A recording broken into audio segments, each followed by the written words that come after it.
성경은 이렇게 우리에게 말하고 있더라고요. 너희가 마음으로 믿어 의에 이르고 입으로 시인하여 구원에 이르느니라. 오늘 거룩한 주일에 하나님, 내가 은혜 받아야 되겠습니다. 내 마음에는 은혜 충만하지만, 그러나 오늘 여러분들의 입술로 하나님 나에게 은혜 주세요 구하실 때 하나님 여러분들에게 하늘문을 여시고 은혜 베풀어 주신다는 겁니다. 하나님, 내가 하나님 만나기를 원합니다. 하나님과 함께 동행하기를 원합니다. 입술로 고백하실 때 하나님은 또 여러분들과 함께 하시는 귀한 역사 이루어 주신다는 겁니다. 그래서 오늘 입술로 한번 고백해 봅시다. 내가 원합니다. 주님, 내가 원합니다. 주님, 내가 구합니다. 찬양하는데요, 한번 여러분의 입술로 그렇게 하나님 은혜 주시기를 구합니다. 하나님 함께 하시기를 원합니다. 한번 찬양하겠습니다.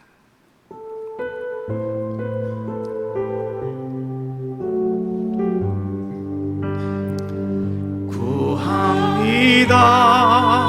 내가 주의 은혜를, 나의 삶에 충만한 주의 은 원합니다. 원합니다. 내가 주와 동행, 나의 삶을 주님과 다시 한번 구합니다. 구합니다.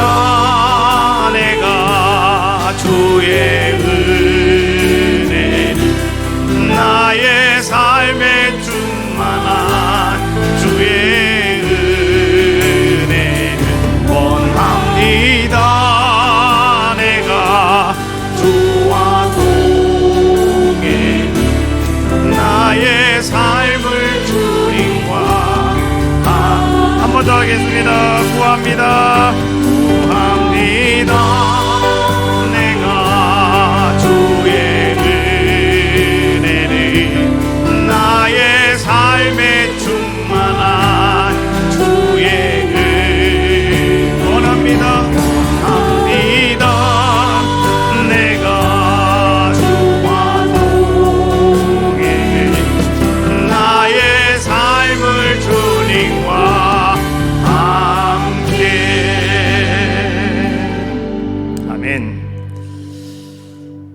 이스라엘 백성이 70년 동안 바벨론 생활을 마친 이후에 이제 하나님께서는 고레스라고 하는 왕을 통해서 하나님 말씀, 에레미야에게 하신 말씀을 성취시켜 주시기 위하여 어느 날 갑자기 이제 고레스 왕이 칙령을 내리죠.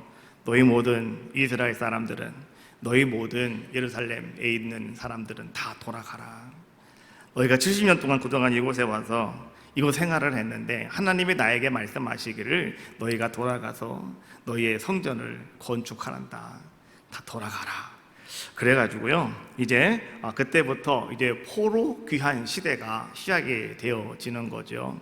자, 여러분의 이해를 돕기 위해서 간략하게 도표를 한번 만들어 보았습니다. 한번 여러분 보시면서 참고하시면서 한번 같이 말씀을 한번 나누어 보겠습니다. 앞에 이제 말을 타고 낙타를 타고 이제 3번에 걸쳐서 이렇게 돌아왔다라고 하는 것을 이제 그림으로 나타내 놓은 것이고요. 자, 1차 귀환은 BC 538년에 그때 왕은 고레스 왕이었죠. 하나님 강권적으로 역사해 주셔서 이제는 유다 총독 세스바살이라고 하는 사람에게 명령을 내렸습니다. 그런데 이 세스바살은 유대 땅에 돌아왔다가 다시 곧바로 돌아가 버리고 말았어요.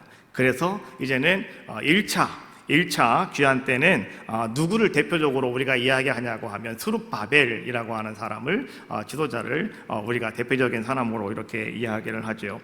이때 돌아온 사람들이 49,897명이 돌아왔고, 이들이 돌아와서 한 일은 무엇이었느냐? 성전을 재건하는, 다시 예루살렘 솔로몬 성전이 있던 그 자리에 다시 기초를 닦고 성전을 치우는 그런 일을 이제 이들이 행하게 되었다.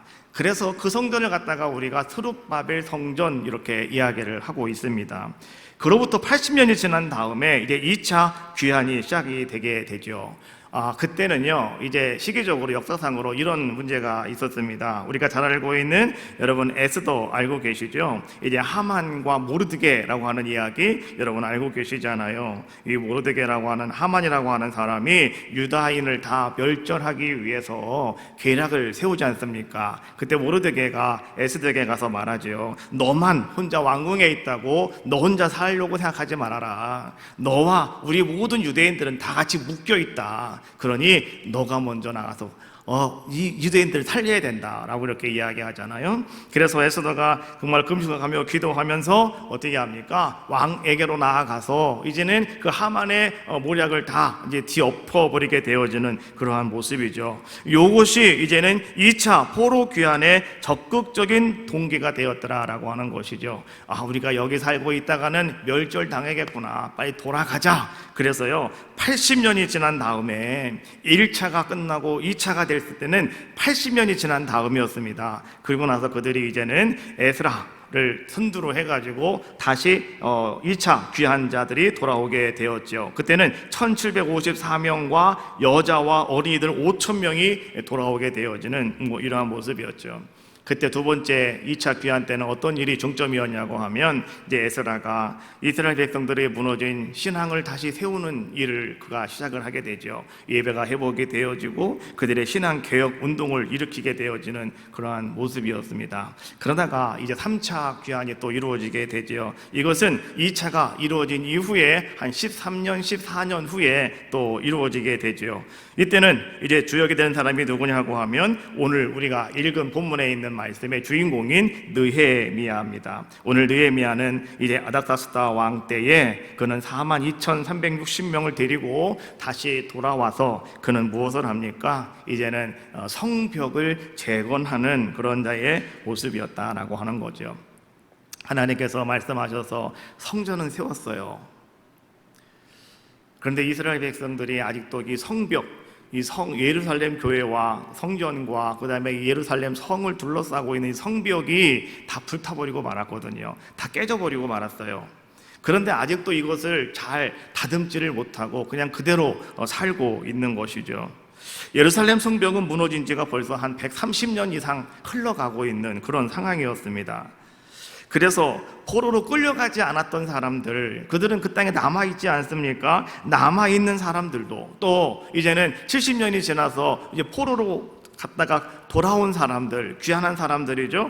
이런 사람들이 이 성벽이 완벽하게 딱 정리가 되어 있지 않다가 보니까 사시사철 적들이 쳐들어와가지고 오늘 이 사람들을 괴롭히는 그러한 모습이었다라고 하는 것이죠. 어디로부터 보호를 받지 못하는 그러한 모습들. 그러다가 보니까 주변 나라에 항상 약탈의 대상자들이 되었다. 누가요? 예루살렘 성에 남아있는 사람들과 그 다음에 돌아온 사람들이 이런 상황을 그들이 맞이할 수밖에 없었다. 그래서 1차로 귀환했던 모든 사람들이 돌아와서 또 2차로 돌아왔던 모든 사람들이 그곳에 와서 이제는 기쁨과 행복을 가지고 살아가려고 하지만 어떤 모습이었느냐? 실제적으로는 그들의 삶이 안정되지가 못하였다라고 하는 것이죠. 이러한 때에 이제 느헤미야가 돌아와서 이 성벽을 완벽하게 완공을 하죠. 52일 만에 성벽을 완벽하게 이제 성벽 공사를 마무리하고 이제 하나님께 영광을 돌리는 그러한 모습이 느헤미야서를 통해서 우리에게 주고 있는 그러한 말씀이죠. 느헤미야는요, 바벨론에서 태어난 사람입니다. 바사 제국의 아하수에로 왕의 아들로서 이제는 아버지의 뒤를 따라서 왕이 된 아닥사스다 왕 재임 시절에 오늘 이 느헤미야는 이 바벨론의 수산궁이라고 하는 곳에서 그는 이제 술 맡은 관원장으로서 출세한 사람이었다. 우리가 생각을 할 때 여러분 술 맡은 자, 술 맡은 관원장 그러면 그것이 뭐가 출세한 것인가 라고 말할 수 있겠지만 여러분 우리나라도 마찬가지죠. 대통령 옆에 서 있는 사람이 출세한 사람들이잖아요. 그렇죠? 비서실장 아니면 무슨 이런 수석 이런 사람들, 이런 분들이 다 출세한 분들이 아니겠습니까? 이 국정을 운영하는 사람과 허심탄회하게 말할 수 있는 사람, 그럼 자신의 의견도 반영이 될 수가 있는 거잖아요. 그러니까 뭐 그 사람들이 상당히 출세한 사람들이다라고 말할 수도 있는 것처럼, 오늘 그 파사 제국의 왕 옆에 앉아서 왕과 함께 자리를 하고 왕과 함께 이야기할 수 있는 사람이 누구였느냐고 하면 바로 술 맡은 간원장입니다. 그래서 이 술 맡은 간원장은 이 페르시아 제국의 상당히 높은 지위에 있는 자다라고 이렇게 우리가 말할 수가 있는 거죠. 느헤미야는 성공한 사람이었습니다. 타국에 가서 2세로서 성공한 사람이었다, 이렇게 우리가 말할 수가 있습니다. 그런데 이 느헤미야는 말이죠, 그런 높은 자리에 올라가 성공한 자의 모습이었음에도 불구하고 이 느헤미야는 항상 그의 관심이 어디에 가 있었냐고 하면 자기 아버지의 나라, 자기의 나라지만 자기는 여기서 태어났으니까 우리 아버지가 살던 나의 고향 예루살렘, 그리고 유다, 늘 그것만을 향해서 관심이 있었고 마음이 가 있는 자의 모습이었다라고 하는 거죠. 자, 그것이요, 이제 느헤미야 1장부터 우리에게 말씀해 주고 있는데요. 자, 그의 관심은 어떤 관심이었는가 한번 봅시다. 자, 1장 2절에 있는 말씀을 한번 제가 읽어드릴게요. 내 형제들 가운데 하나인 하나니가 두어 사람과 함께 유다에서 내게 이르렀기로 내가 사로잡힘을 면하고 남아있는 유다와 예루살렘 사람들의 형편을 물은즉, 이렇게 말씀해 주고 있어요. 언제나 이 느헤미야의 관심은 유다에 있기 때문에, 예루살렘에 있었기 때문에 이제 거기에 다녀온 사람이 있습니다. 하나니라고 하는 사람이었는데 잘 알고 있는 사람이었습니다. 갔다가 이제 와서 갔다 왔다고 인사를 하러 왔단 말이죠. 그랬더니 느헤미야는 가장 먼저 물은 것이 뭐였냐고 하면, 그래, 그것은 어떠냐? 사람들은 잘 살고 있더냐? 있는 사람들, 돌아간 사람들 어떻게 잘 살고 있더냐? 자리는 잘 잡았느냐? 뭐 이것이 그의 관심거리였다라고 하는 겁니다. 근데 이 하나니라고 하는 사람이 보고하기를 이렇게 보고를 합니다. 자, 3절에 있는 말씀이죠. 그들이 내게 이르되 사로잡힘을 면하고 남아있는 자들이 그 지방 거기에서 큰 환난을 당하고 능욕을 받으며 예루살렘 성은 허물어지고 성문들은 불탔다 하는지라. 성문이 없으니까, 성벽이 없으니까 성문이 없잖아요. 막아두는 게 없다 보니까 약탈의 대상이 되었다라고 하는 겁니다. 그러다 보니까 열심히 수고해 놓으면 들어와서 다 뺏어가고, 사람들을 죽이고, 사람들을 막 능욕하고 막 희롱하고 막 이런 일들이 계속해서 지금 거기서 일어나고 있는 현실적인 상황을 오늘 이 하나니가 느헤미야에게 이야기를 하고 있는 것이죠. 중요한 사실은 느헤미야는 뭐 이러한 고국의 참담한 상황을 듣는 순간 느헤미야는 어떤 반응을 보였느냐라고 하는 것이죠.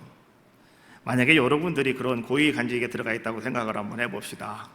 내가 태어난 곳도 아니고 내 고향은 뭐 아버지의 고향이니까 나는 거기서부터 또 나의 본적은 그쪽이니까 뭐 그래 생각은 해야지라고 우리가 그렇게 할 수는 있겠지만, 나는 2세로서 이 파사 제국에서 출세한 사람이고 성공한 사람이거든요. 이 느헤미야가 그 자리까지 올라가기까지 얼마나 힘들었겠습니까? 솔직히 얘기해서 그렇지 않습니까? 그럼에도 불구하고 느헤미야가 그 이야기를 들었을 때 느헤미야는 이렇게 했답니다. 오늘 4절에 있는 말씀이죠. 4절 말씀 봅시다. 내가 이 말을 듣고 앉아서 울고 수일 동안 슬퍼하며 하늘의 하나님 앞에 금식하며 기도하여. 느헤미야는 그 소식을 듣고 앉아 울었답니다. 그리고 며칠 동안 그는 하나님 앞에 금식하며 기도했답니다.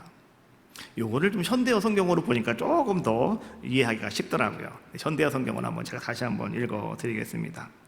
나는 그 소식을 듣고서 주저앉아 울었다. 그리고 며칠 동안 슬퍼하며 금식하고 하나님께 호소하였다. 그 소식을 들었을 때 맥이 풀렸다는 거죠. 그래서 그 자리에 그냥 주저앉아서 그냥 눈물이 막 펑펑펑 쏟아지더라는 거죠. 그래서 울었다는 겁니다. 우는 것으로 끝난 것이 아니라 그는 며칠 동안 슬퍼하며 금식하며 하나님 앞에 호소했다, 하나님께 기도하는 자의 모습이었다라고 하는 것이죠. 내 조국, 내 민족 아픈 현실을 들었을 때 느헤미야는 그냥 가만히 있을 수가 없었더라는 거죠. 그래서 너무나 마음이 아파서 그는 며칠 동안 슬퍼할 뿐만이 아니라 하나님을 향하여 기도하는 자의 모습이었는데 뭐라고 기도했을까요? 하나님 그들을 불쌍히 여겨주시고, 하나님 우리 민족을 사랑해 달라고, 하나님 다시 하나님께서 우리에게 하나님 아름다운 사랑을 확증해 주셨지 않습니까? 그 사랑을 하나님 다시 이뤄갈 수 있는 우리가 되게 해달라고 아마도 느헤미야는 그렇게 기도하지 않았겠습니까? 그러나 여러분, 우리는 이 장면을 한번 다른 각도에서 바라봐도 됩니다. 만약에 인간적인 관점에서 바라본다면 느헤미야는 지금 이 바벨론에서, 파사 제국이죠, 이 땅에서 나름대로 출세한 사람으로서 정말 그는 편안하고 안정된 삶을 살아가고 있는 상황 아닙니까? 그런 상황 속에서 고향 땅에 슬픈 소식을 들었다 하더라도 얼마든지 느헤미야는 못 들은 척 할 수 있는 거 아니겠습니까? 그리고 느헤미야는 나 몰라라 할 수도 있는 그런 모습 아니었겠는가라고 하는 것이죠. 근데 느헤미야는 그 소식을 듣고서 그냥 주저앉아 울었다. 그리고 금식하며 기도했다. 기도하는 가운데 느헤미야는요, 하나님께로부터 예루살렘의 성벽의 재건을 네가 좀 가서 완성해야 되겠다라고 하는 이러한 마음을 하나님이 자기에게 주셨다. 다른 말로 말하면 느헤미야는 그것이 나의 사명이구나 라고 하는 것을 깨닫게 되었다라고 이야기해주고 있는 겁니다. 오늘 이 시대를 살아가면서 여러분, 오늘 우리는 무엇 때문에 슬퍼하고, 여러분들은 무엇을 위하여 그렇게 기도하고 계십니까? 무엇 때문에 여러분 슬퍼하고 계십니까? 예수님이 십자가 지고 골고다 언덕 올라가실 때 그 뒤에 따르는 많은 여인들이 그냥 그렇게 슬퍼하며 울었다고 성경은 말씀해 주고 있죠. 그들은 왜, 무엇 때문에 울었을까요? 예수님 불쌍하다고, 예수님 너무 불쌍하다고 그들은 그렇게 그냥 눈물 흘리며 뒤를 따라가며 우는 자들의 모습이었잖아요. 근데 예수님께서는 뭐라고 말씀하셔요? 누가복음 23장 28절 말씀해 보니까 예루살렘의 딸들아 나를 위하여 울지 말아라. 그리고 너희와 너희 자녀들을 위하여 울어라. 무엇 때문에 슬퍼해야 되는지 오늘 주님은 그것을 명확하게 우리에게 이야기해 주고 있습니다. 여러분, 괜히 아무 것 때문에 여러분 슬퍼하지 마시라는 거예요. 오늘 이 시대는요, 여러분 뭐 때문에 슬퍼해야 되는지 아십니까? 여러분 자신과 여러분 자녀들을 위해서 슬퍼하셔야 됩니다. 그게 중요한 거죠. 안 그렇습니까? 내 자녀들이 지금 어디로 가는지도 모르고요, 다들 저 지옥 불똥을 향해서 달려가고 있는데 여러분 그냥 가만히 바라보고 계시겠습니까?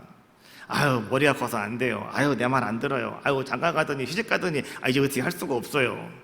그러면 할 수 없이 우리는 그냥 지옥 가는 거 바라보고 있는 겁니다. 어떻게 하시려고 그럽니까? 그러니까 말 못하겠으면 앞에 와서 울어야죠. 엎드려 우셔야지. 방법이 어딨겠습니까? 우는 자에게 장사 없다고 그러잖아요. 하나님께 나와서 그냥 우시는 거예요. 할 수 없이 그냥 우시는 거예요. 무엇을 위해서 우리가 그렇게 울며 슬퍼해야 될 것인가? 이 시대에. 그리고 여러분 무엇을 위하여 여러분 기도하고 계시냐라고 하는 것이죠. 오늘날 우리는 말이죠, 지금도 내가 무엇을 먹어야 되는지, 무엇을 입어야 되는지, 무엇을 마셔야 되는지, 여러분 이것들만을 위해서 우리가 그렇게 여러분 오늘도 우리는 한숨을 지으면서 여러분 기도하고 있지는 않느냐라고 하는 겁니다. 예수님은 이렇게 말씀하셨어요. 마태복음 6장 33절, 그런즉 너희는 먼저 그 나라와 그의 의를 구하라. 그리하면 이 모든 것을 너희에게 더하여 주시리라.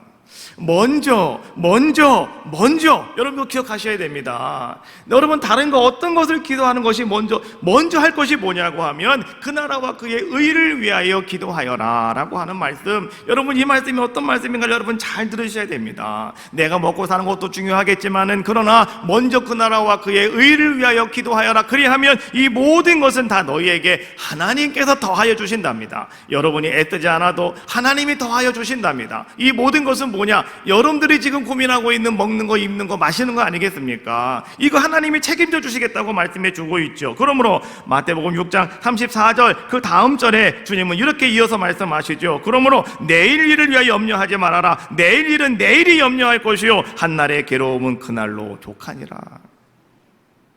내일 일을 위하여 염려하지 말아라. 내일 일은 내일이 염려할 것이요 내일 일은 내일이 염려한답니다. 이게 무슨 말일까? 그래서요, 이제 다른 번역본을 한번 찾아봤어요. 새 번역 성경은 이렇게 이 부분을 번역했습니다. 내일 걱정은 내일이 맡아서 할 것이다. 내일 일은 내일이 염려할 것이다를 새 번역에서는 내일 걱정은 내일이 맡아서 할 것이다. 그러니 오늘 그것 때문에 염려하지 걱정하지 말아라, 이런 얘기죠. 현대 성경을 보니까 이렇게 말씀해 주고 계시네요. 하나님께서 너희 내일 일도 돌보아 주실 것이다.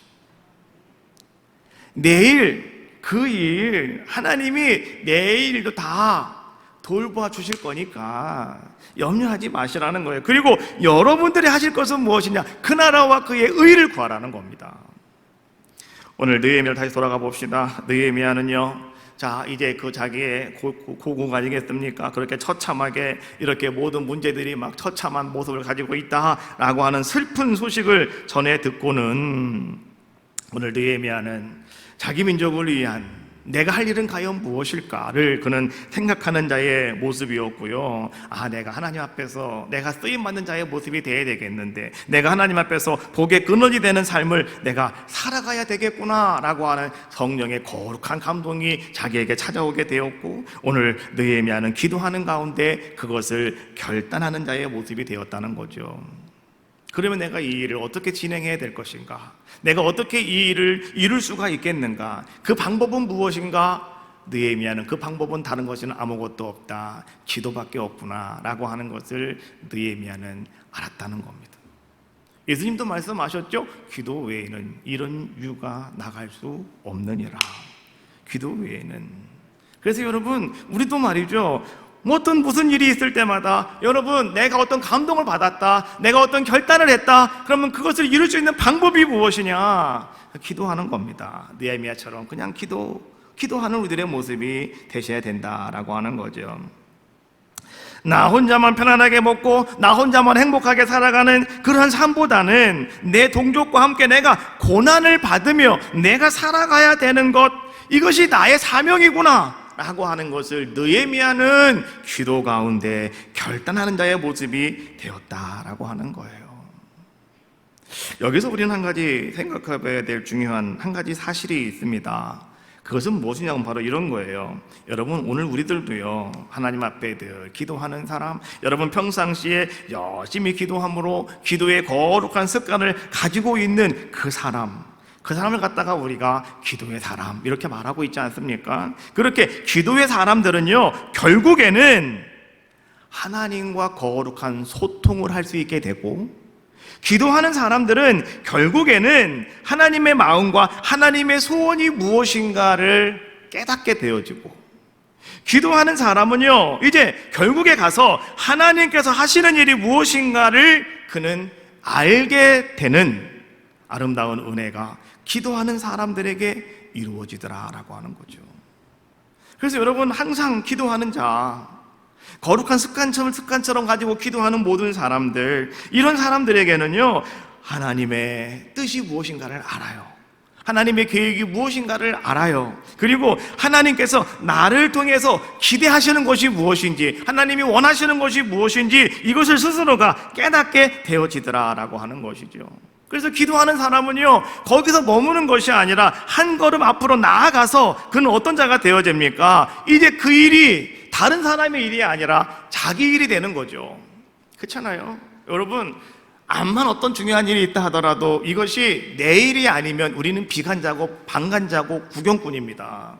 그러나 그 일이 내 일이라고 여겨질 때, 아, 이것이 내 일이구나 여러분들이 느껴질 때, 그때서야 비로소 오늘 우리는 어떤 자가 될 수가 있어요. 그 일을 이루어나갈 수 있는 귀한 자가 될 수 있는 것처럼, 기도하는 사람에게는요, 그 어떤 일들이 아, 이것이 내 사명이구나, 성령께서 감동을 주셔서 그것을 깨닫게 되고요. 그리고 그 일을 감당하기 위해서 말이죠, 그는 어떤 자가 됩니까? 거룩한 결단을 행하는 자의 모습이 되어지고, 그 속에서 현실적인 헌신을 통하여, 공상적인 헌신이 아니라 현실적인 나의 삶 속에 내가 할 수 있는 것이 과연 무엇인가, 이러한 것들을 찾아서 그 일을 이루어냄으로 말미암아서 어떤 자가 될 수가 있다고요? 하나님이 계획하신 일을 이루어낼 수가 있고, 한 걸음 더 나아가서 하나님 앞에 귀하게 쓰임받는 귀한 자가 될 수 있더라. 그래서 우리에게요, 여러분, 기도를 한다고 하는 것은 참으로 귀한 것이다, 아름다운 것이다. 그래서 오늘 주님은 깨어 기도하라고, 깨어 기도하라고 우리에게 주님은 말씀해 주고 있는 거 아니겠습니까? 그러므로 기도하는 사람만이 하나님께서 우리에게 주시는 사명이 무엇인가를 올바르게 깨달을 수가 있고요, 그리고 그 일을 이루기 위해서 우리가 무엇인가 충성하며 헌신할 수 있는 자의 모습으로 살아갈 수 있게 되어진다. 이러한 것을 우리는 여기서 깨닫는 자가 될 수 있다는 겁니다. 자, 그러면 느헤미야는 어떻게 기도했는가를 봅시다. 자, 느헤미야 1장 1절 말씀을 보면, 시가랴의 아들 느헤미야의 말이라 아닥사스다 왕 제20년 기스르월에 내가 수상궁에 있는데. 아까 얘기한 것처럼 이때 느헤미야는 예루살렘 성이 허물어지고 성물들이 불탔다라고 하는 고국의 참 처참한 소식을 듣게 되죠. 그때 느헤미야는 자주 자리에 주저앉아서 울었다고 그랬고 금식하며 기도했다고 그랬잖아요. 느헤미야는 수일 동안 그는 울며 금식하며 기도하는 자의 모습이었다. 근데 그 수일이라고 하는 것이 과연 얼마만큼 기도한 것인가? 여러분, 얼마만큼 기도했을까요? 우리 잘 모르겠죠? 성경은 그것 우리에게 정확하게 딱 찍어서 말씀해 주고 계시더라고요. 2장 1절에 있는 말씀입니다. 아닥사스다 왕 제20년 니산월에 왕 앞에 포도주가 있기로 내가 그 포도주를 왕에게 드렸는데 이전에는 내가 왕 앞에서 수심이 없었더니. 여기에 답이 나오더라고요. 자, 2장 1절 말씀해 보니까 거기는 뭐가 나오냐고 하면, 자, 니산월이라고 하는 게 나오고요. 그 다음에 1장 1절에는 뭐가 나옵니까? 기슬리월에라고 하는 말이 나와요. 자, 여러분, 기슬리월은요, 자, 우리나라 태양력으로 계산을 해보면 이때는 언제냐고 하면 11월과 12월을 이야기합니다. 11월과 12월 요때를 갖다가 이제는 저 파사 제국에서는 그날을 뭐라고 부르냐고 하면 기슬루월 이렇게 이야기를 합니다. 그리고 우리나라의 3월 4월을 자, 이 파사 사람들은 뭐라고 말하냐고 하면 니산월 이렇게 이야기합니다. 그러면 기슬루월부터 니산월까지는 약 몇 달의 차이가 있냐고 하면 넉 달의 차이가 있다, 이런 얘기예요. 오늘 이것은 무엇을 우리에게 말해주고 있냐고 하면 느헤미야는 수일 동안 금식하며 기도했다라고 말씀해 주셨는데 그는 얼마만큼을 기도했느냐? 넉 달 동안을 그는 금식하며 기도하며 하나님 앞에 응답을 기다리는 자의 모습이었다라고 하는 것을 이야기해 주고 있는 겁니다. 오늘 여러분들은 어떻게 기도하고 계십니까? 우리는 기도하면서 여러분, 기도해 놓고 하나님의 응답이 속히 나에게 이루어지지 않으면 우리는 하나님은 어디 가셨는지, 하나님은 주무시는지, 하나님은 마실을 가셨는지, 하나님은 어디 가셨느냐고 우리는 말이죠, 불평하고 원망할 때가 얼마나 많이 있느냐라고 하는 거죠. 또 우리가 무엇인가 구해나고 기도해 놓았으면 하나님은 우리의 기도를 반드시 응답해 주신다고 했는데 우리는 말이죠, 그 하나님을 기도해 놓고 말이죠, 우리는 한 주나 두 주를 못 기다리는 자들의 모습이 너무나 많더라라고 하는 거죠. 근데 느헤미야는요, 어떤 자의 모습이었다고요? 넉 달이라고 하는 시간 동안을 그는 그냥 금식하며 하나님이 응답하실 때까지 그는 기도하는 자의 모습이었다라고 하는 겁니다. 여러분, 기도했으면 기대하세요. 하나님이 응답하실 것을 기대하세요. 그리고 여러분, 기다리는 거예요. 그게 기도입니다. 그렇지 않겠습니까? 기도는요, 포기하지 않는 겁니다. 언제까지 기도하셔야 되느냐? 응답될 때까지 기도하는 겁니다. 기도를 포기하지 말고, 너 기도를 멈추지 마라 찬양하는 것처럼, 그렇잖아요. 포기하면 안 됩니다. 언제까지? 주님이 응답하는 그날까지 여러분 기도하시는 겁니다.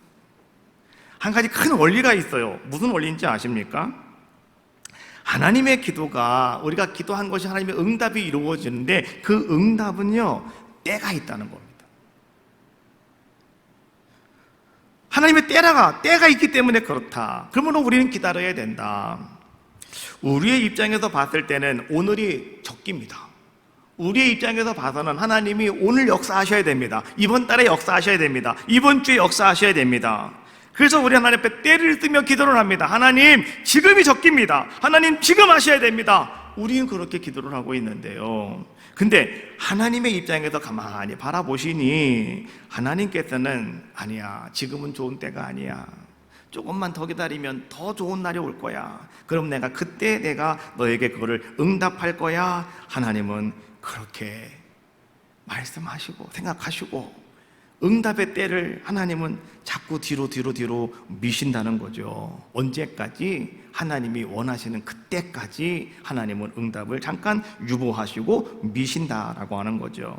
그러므로 우리는 어떤 자들의 모습이 되어야 되겠느냐? 기도하는 사람은요, 하나님께서 응답하실 때까지 여러분 길이 참고 인내하면서 오늘 우리는 기다리셔야 되는 거죠. 좀 못 기다리시겠는 분은 이렇게 기도하세요. 하나님의 때가 속히 임하기를 원합니다. 하나님, 너무 기다리기 힘드니 하나님의 때가 빨리 좀 나에게 주어졌으면 좋겠습니다. 여러분, 그렇게 기도는 할 수 있지 않겠습니까? 하나님의 때를 기다리는 우리들의 모습이 되어져야 된다. 놀라운 사실은 그렇게 기다리다가 하나님의 때가 되어지면 그때부터는요, 여러분들은 상관없습니다. 하나님께서 그 일을 끌고 나가신다는 거죠. 하나님께서 모든 일을 다 이루어 주시더라라고 하는 겁니다. 느헤미야가 넉 달 동안 금식하며 기도한 이후에 이제 하나님께서 응답을 하시는데 어떻게 하나님이 끌고 가시는지, 어떻게 응답하시는지 성경은 이렇게 우리에게 말씀해 주고 있어요. 자, 2장 2절 말씀입니다. 한번 같이 보겠습니다. 왕이 내게 이르되 네가 병이 없거늘 어찌하여 얼굴에 수심이 있느냐? 이는 필연 네 마음에 근심이 있음이로다 하더라. 그때에 내가 크게 두려워하여. 이야기는 이런 얘기예요. 느헤미야는 그렇게 금식하며 기도하면서 하루하루를 보내면서 말이죠, 이제 넉 달이라고 하는 한 120일 정도가 지나간 겁니다 지금. 자, 그런데 어느 날 느헤미야가 자기가 하는 일이 왕에게 술을 대접하는 거잖아요. 그러니까 이제 왕에게 술잔을 가지고 왕 앞으로 갔습니다. 그런데 다른 때와는 달리 느헤미야의 얼굴에 수심이 가득 차 있는, 근심이 가득 차 있는, 딱 보더라도 그렇게 딱 보이는 이러한 모습이었다라고 하는 거죠. 술관원, 술 맡은 자, 술관원인데요. 여러분, 이 술관원이라고 하는 사람은 얼굴에 수심이 있으면 될까요, 안 될까요? 얼굴에 근심이 있으면 될까요, 안 될까요?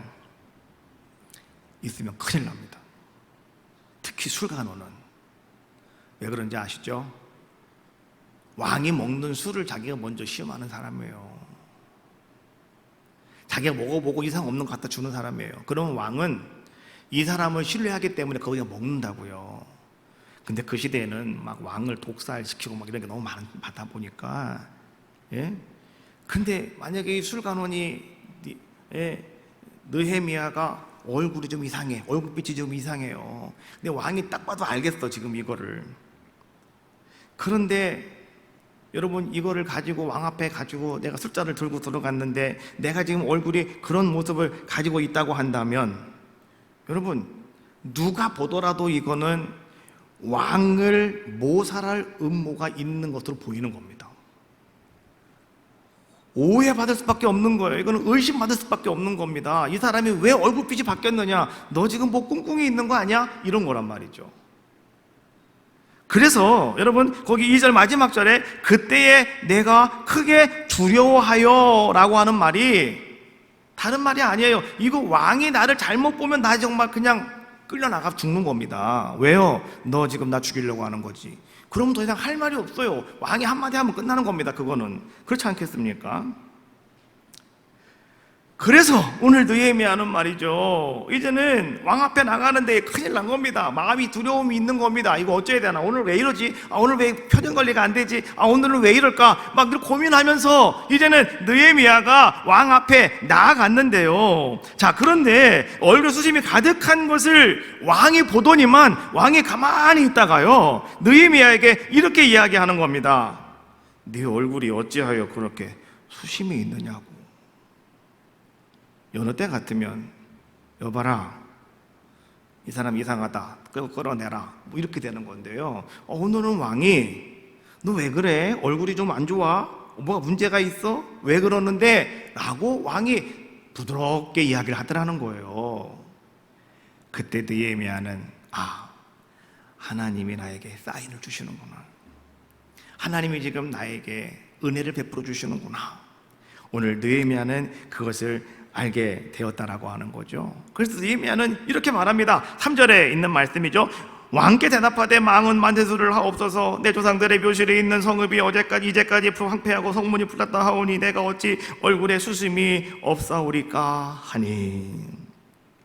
내 얼굴에 수심이 있는 이유가 뭐였냐고 하면 다른 게 아니라요, 우리 고향의 소리를 들었는데 참담하답니다. 그래서 내가 그 소리를 듣고 내가 어떻게 마음 편하게 내가 살아갈 수가 있겠습니까?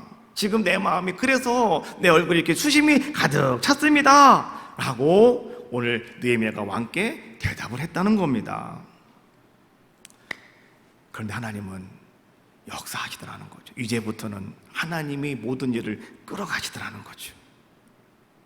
여러분, 아닥사스다 왕은 오늘 느헤미야가 살고 있던 예루살렘이 어떻든 저떻든 간에 무슨 상관이 있을까요? 없을까요?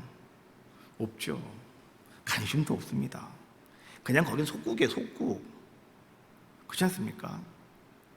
그런데 이 왕이 오늘 느헤미야가 하는 이야기를 듣고서 감동을 받을 수 있을까요?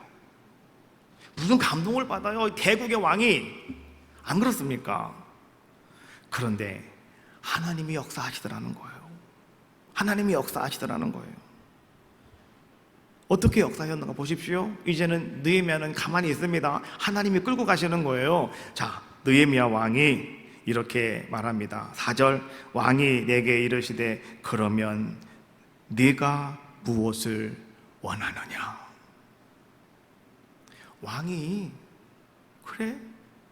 그러면 네가 원하는 게 뭐냐고 나에게 말해보라고 왕이 지금 누구에게 이야기하는 겁니까? 느헤미야에게 이야기하고 있는 거죠. 하나님은 때가 되면 여러분들에게도 그렇게 물으실 날이 옵니다. 여러분이 기도하고 있는 그날의 때가 되어지면 하나님이 여러분들에게 물어보실 거예요. 내가 무엇을 원하느냐고요. 내가 무엇을 원하느냐고. 그때까지 우리는 기다려야 됩니다. 그때가 되어지면 그때부터는 여러분들이 안 나서도 돼요. 하나님이 알아서 끌고 가십니다. 하나님이 모든 일이 이루어질 수 있도록 하나님이 역사하여 주시더라라고 하는 것이죠. 그때까지 우리는 뭐 하면 된다? 포기하지 말고 계속해서 기도하는 자들의 모습이 되셔야 된다. 만약에 여러분 보세요. 느헤미야가 기도하지 않는 자의 모습이었다면, 자, 여기까지 왔을 때, 자, 느헤미야는 왕이, 자, 내가 무엇을 원하느냐라고 물어봤을 때 바로 5절로 넘어가야 되는 겁니다. 그렇죠? 5절에 뭐라고 말해주고 있어요? 왕에게 아뢰되 왕이 만일 좋게 여기시고 종이 왕의 목에서 은혜를 얻어 싸우면 이렇게 나오잖아요. 그럼 발로 그냥 구절로 쭉 넘어가야 되는 거예요. 왕이 내가 네게 무엇을 하여 주기를 원하느냐, 내가 무엇을 원하느냐라고 물었을 때 보통 사람 같으면 그냥 바로 그냥 5절로 넘어가는 겁니다. 왕에게 아뢰되 넘어가야 되는 거잖아요. 근데 느헤미야는 어떻게 한다고요? 그 어간에 하나의 모습을 더 우리에게 보여주고 있어요. 그것이 무엇입니까? 내가 곧 하늘의 하나님께 묵도하고. 그 찰나의 순간에 느헤미야는요, 하나님께 지금 기도하고 있는 모습을 우리에게 성경은 보여주고 있는 거예요. 여러분, 이게 중요한 겁니다. 운동선수들은요, 연습을 하고 훈련을 하는데 그들은요, 무엇인가 연습을 할 때 머리로 연습을 하는 게 아니라 몸에 익혀지도록 연습을 한답니다. 축구선수 손흥민 선수가 정말 대한민국의 자랑스러운 축구선수 아닙니까? 그 앞에 볼만 들어가면 어떤 상황이든지 간에 그냥 다 차면 그냥 다 골이잖아요. 그렇지 않습니까? 근데 이 손흥민 선수는 그 아버지가 이 아이가 초등학교 때부터 축구를 가리키는데 하루에 무조건 되고 1000번, 2000번씩 공을 차게 만들었답니다. 매일매일마다. 그래서 이 손흥민 선수는 말이죠, 이 공이 딱 날라오면 머리로 계산하고 가는 게 아니랍니다. 그냥 몸이 알아서 간답니다. 몸이 알아서, 발이 알아서 나간답니다. 그냥 어떤 각도로 공이 떨어지든지 간에 그냥 손흥민 선수는 몸이 반응을 하는 거예요. 몸이 반응을 하는 거죠. 그래서 그 사람은 골인을 넣을 수가 있는 겁니다. 그러나 그렇지 못한 사람들은 계산하다가 끝나는 겁니다. 그렇죠? 몸이 반응할 수 있도록 훈련된 사람이 훌륭한 운동선수가 될 수 있는 것처럼 꼼수 선수도 마찬가지잖아요. 쳤어? 피했어? 이렇게 이게 아니에요. 그냥 몸이 알아서 가는 거예요. 몸이 알아서 막 가야 되는 거예요. 야구 선수도 마찬가지고, 그렇죠? 몸이 알아서 나가야지. 날라온다 150km네. 이륙 때려야 될까? 그러면 수익 지나간다니까요. 그냥 날라오면 몸이 알아서 그냥 가는 겁니다. 몸이 알아서 가야 되는 거예요. 그래야 홈런도 되고 막 이렇게 되는 거 아니겠습니까? 우리의 기도도 마찬가지다라고 하는 거예요. 여러분, 기도가 훈련이 되셔야 되는데, 자, 기도가 훈련이 된다고 하는 것은 무엇이냐고 하면 어떤 상황 속에서도 혹시라도 여러분 잠깐의 찰나의 순간이라 하더라도 오늘 여러분들이 느헤미야와 같은 이런 모습이 여러분들에게 있으셔야 된다라고 하는 거죠. 내가 지금까지 원하는 것이 딱 이루어졌어요. 나한테 얘기하랍니다. 다 끝난 거 아닙니까? 이제 다 된 거 아니겠어요? 그런데 그때 느헤미야는 어떤 자의 모습이었냐고 하면 잠깐 그는 하나님 앞에 묵도하고 하나님께 기도했다는 거죠. 아마 왕이 자기 쳐다보고 있으니까 거기서 눈을 꼭 감고서 주여 믿습니다 이렇게는 안 했겠지요. 그러나 느헤미야는 마음으로 하든 어쨌든 그는 하나님 앞에 먼저 아랬다라고 하는 겁니까? 뭘 느헤미야가 그 시간에, 그 창간의 순간에 어떤 기도를 했을까? 아마 느헤미야는 이렇게 기도했겠죠. 하나님, 내가 지금까지 기도한 것이 하나님은 응답하시는 줄로 믿습니다. 이제부터 하나님께서 왕의 마음을 붙잡아 주시고 이제부터 하나님께서 왕에게 마음속에 감동을 주셔서 하나님, 내가 구하는 대로 그대로 다 이루어지게 도와주옵소서 기도하지 않았겠습니까? 여러분, 잠언서 21장 1절 말씀에 보니까 이런 말씀이 나와요. 왕의 마음이 여호와의 손에 있음이 마치 본물과 같아서 그가 임의로 인도하시느니라. 왕의 마음은 여호와의 손에 있다, 이런 얘기입니다. 하나님 마음대로 막 움직인다, 이런 얘기예요. 근데 뭐와 같다고요? 본물과 같아서라고 말씀해 주고 있어요. 본물, 이것은 뭐냐고 하면 보에 고인 물, 이런 뜻입니다. 저수지 안에 고여있는 물, 이런 뜻입니다. 물은요, 여러분, 모여있지 않고 가둬놓지 않으면 물은요, 어떻게 사람이 통제할 수가 없습니다. 그래서 이번에 비가 많이 와서요, 비가 차고 넘치면 다 쓸고 지나가는 겁니다. 그렇잖아요. 통제가 안 되는 거예요, 물은. 그런데 그 안에 들어있는 물은 사람들이 마음대로 통제할 수가 있잖아요. 뺄 수도 있고 막을 수도 있고 조절할 수가 있는 것처럼 왕의 마음도 하나님의 손에 있다라고 말씀해 주고 있는 거죠. 하나님은 믿음의 기도에 응답하시고 하나님은 그들에게 길을 열어주시는 분이 하나님이시다. 왕이요, 느헤미야에게 내가 무슨 일로 근심하는지 오늘 왕이 느헤미야에게 물어보았던 그것 자체가 우연히 된 것도 아니고 어쩌다가 된 것이 아니라 그것은 하나님께서 왕의 마음을 이미 붙잡으셨다는 겁니다. 그래서 하나님이 강권적으로 하나님이 역사해 주셨다라고 하는 것을 오늘 성경은 우리에게 말씀해 주고 있는 거죠. 느헤미야의 기도가 응답되었다라고 하는 겁니다. 하나님의 뜻을 이루기 위해서 오늘 여러분들이 기도하고 계십니까? 그렇다고 한다면 여러분, 우리는 기도하면서 해야 될 것이 있습니다. 뭔지 아셔요? 철저하게 여러분 준비하셔야 됩니다. 기도하면서 하나님이 응답하실 것을 믿고 여러분들은 철저하게 그 모든 것들을, 여러분들이 할 수 있는 모든 것들을 다 준비해 놓는 자들의 모습이 되셔야 된다. 그때 하나님은 어떻게 하십니까? 여러분들에게 선한 손을 펼쳐주셔서 하나님의 선한 손이 여러분들을 도와주신다라고 하는 거죠. 느헤미야는 왕의 은혜를 입을 얻을 기회를 얻자 이제 그는 내가 원하는 것, 하나님 나에게 주신 것은 성벽을 재건하는 일인데 그 성벽을 재건하려면 내가 어떻게 해야 될까? 그는 40일 동안 금식하며 넉 달 동안 금식하며 기도하면서 그는요 모든 것들 계획을 잘 세워놨다, 이런 얘기죠.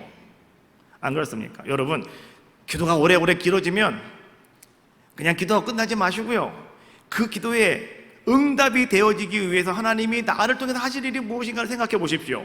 여러분들이 할 수 있는 일이 뭔가를 한번 잘 작업 기록해 보시라는 거죠. 그리고 여러분들은 항상 그것을 주지하고 있으셔야 돼요. 인지하고 있으셔야 돼요. 화시라도 하나님이 물어보시면 착착착 나가야 되니까요. 안 그렇습니까? 준비된 모습이 필요한 것 아니겠습니까? 느헤미야도 마찬가지였습니다. 느헤미야는요, 그렇게 넉 달 동안 기도하면서 그는 다 준비해놔서 철저하게 계획을 해놨습니다. 자, 어떻게 했을까요? 그것이 오늘 우리가 읽은 본문 5절부터 10절에 나오고 있는 말씀인데요. 자, 이제는 느헤미야는 왕에게 말합니다. 왕이 만일 좋게 여기시고 종이 왕의 목전에서 은혜를 얻어 싸우면 세 가지를 이야기합니다. 첫 번째, 뭐라고 이야기합니까? 자, 5절에 있는 말씀이죠. 나를 유다 땅 나의 조상들의 묘실에 있는 성읍에 보내어 그 성을 건축하게 하옵소서. 하나님께서 나에게 주신 사명이 성벽을 재건하는 것이었잖아요. 그러니까 첫 번째, 내가 돌아가서 이 성벽을 재건할 수 있는 그런 은혜를 나에게 주십시오. 첫 번째였습니다. 두 번째, 7절에 있는 말씀입니다. 또 왕은 강서쪽 총독들에게 내리시는 조서를 내게 주셔서 그들이 나를 용납하여 유다에 들어가기까지 통과하게 하여 주세요. 여권 달라는 겁니다. 내가 그냥 그 국경을 넘어갈 때 아무 문제 없이 잘 넘어갈 수 있도록 왕이 나에게 통행증 하나 만들어 주십시오. 이런 얘기죠. 세 번째, 오늘 그건 또 뭐라고 말합니까? 8절에 있는 말씀이죠. 왕의 삼림 감독인 아삽에게 조서를 내리셔서 성전에 속한 영문들의 문과 성곽과 내가 들어갈 집을 위하여 들보로 쓸 제목을 내게 주게 하옵소서. 성벽을 건축을 해야 되는데 뭐로 합니까? 문짝을 만들어야 되는데 문짝 만들려면 뭐가 필요해요? 나무가 필요하잖아요. 나무는 저 페르시아 바사 제국의 나무가 최고거든요. 그러다가 보니까 나무도 주세요, 제목도 주세요, 재료도 주세요. 이렇게 느헤미야가 왕에게 자기가 지금까지 기도하며 준비한 모든 것들 세 가지를, 가장 중요한 세 가지를 아뢰었더니, 자, 그 다음이 중요합니다. 2장 8절 마지막 절입니다. 내 하나님의 선한 손이 나를 도우심으로 왕이 허락하고. 할렐루야. 내 하나님의 선한 손이 나를 도우심으로. 하나님의 손이 오늘 느헤미야의 기도를 통해서 하나님은 이제 느헤미야를 끌고 가고 계시더라는 거예요. 모든 일을 상황 속에서 하나님은 그 일을 만들어가고 계시더라는 거죠. 하나님이 도와주셔서 왕이 오케이 다 오케이 사인을 주었다, 이런 얘기입니다. 그래서 느헤미야는 어떻게 되었다는 겁니까? 이제 사람들을 데리고 돌아와서 성벽을 52일 만에 완성하는 귀한 자의 모습이 되었다라고 하는 겁니다. 결론입니다. 느헤미야는 이 모든 것들이 하나님의 도우심이었다라고 그는 고백을 합니다. 하나님의 도우심은 어떻게 느헤미야에게 임할 수가 있었을까요? 느헤미야는 하나님을 향하는 마음을 가지고 하나님을 바라보았더니 하나님께서 그의 고개를 드시고 느헤미야를 바라보셨다. 오늘 우리도 마찬가지입니다. 우리가 하나님을 향한 마음을 가질 때 하나님은 우리에게 얼굴을 향하여 주신다. 그리고 오늘 하나님께 우리가 입을 열어서 기도할 때 하나님은 하나님의 길을 열어 우리의 간구함의 길을 기울여 주시고, 또 우리가 하나님이 하실 일을 기대하면서 이제는 하실 줄로 믿고 그 일을 철저하게 계획하고 준비할 때 하나님은 돕는 손길을 우리에게 보내주시고 붙여주셔서 모든 것이 합력하여 선을 이루도록 만들어주시는 분, 그분이 우리 하나님이시다. 그러므로 에덴교회 온 성도님들은 하나님의 선한 손을, 그 손을 붙잡고 여러분들도 기도함으로 우리 하나님이 주시는 온전하신 뜻과 일을 이루어 나가시기를 주님의 이름으로 축복합니다. 구합니다. 내가 주의 은혜를. 다시 한번 찬양하시고요, 통성으로 기도합시다.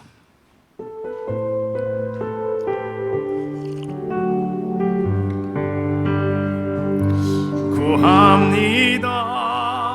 내가 주의 은혜를, 나의 삶에 충만한 주의 원합니다. 내가 주와 동행을 나의 삶을 주님과 다시 한번 구합니다. 구합니다. 내가 주의 은혜 나의 삶에 충만한 주의 은 원합니다. 원합니다. 내가 주와 동행 나의 삶을 주님과 힘을 내세요. 사랑합니다.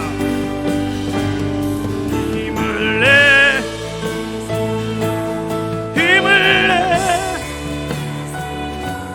주님이 손잡고 계시잖아요. 주님이 나와 함께함을 믿는다면 어떤 역경도 이길 수 있잖아. 힘을 내세요. 힘을 내세요.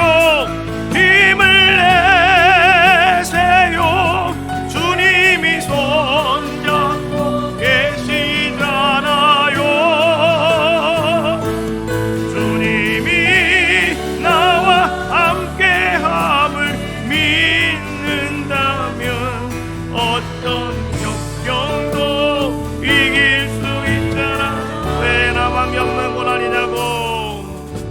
왜 나만 겪는 고난이냐고.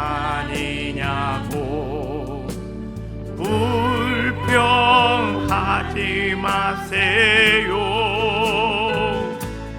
고난의 뒤편에 있는 주님이 주실 축복 미리 보면서 감사하세요.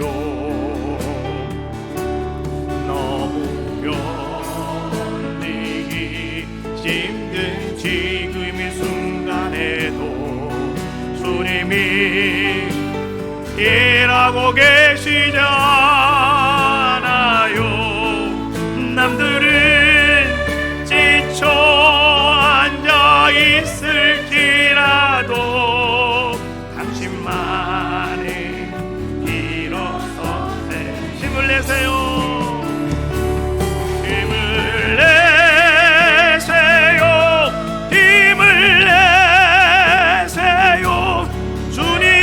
손잡고 계시잖아요.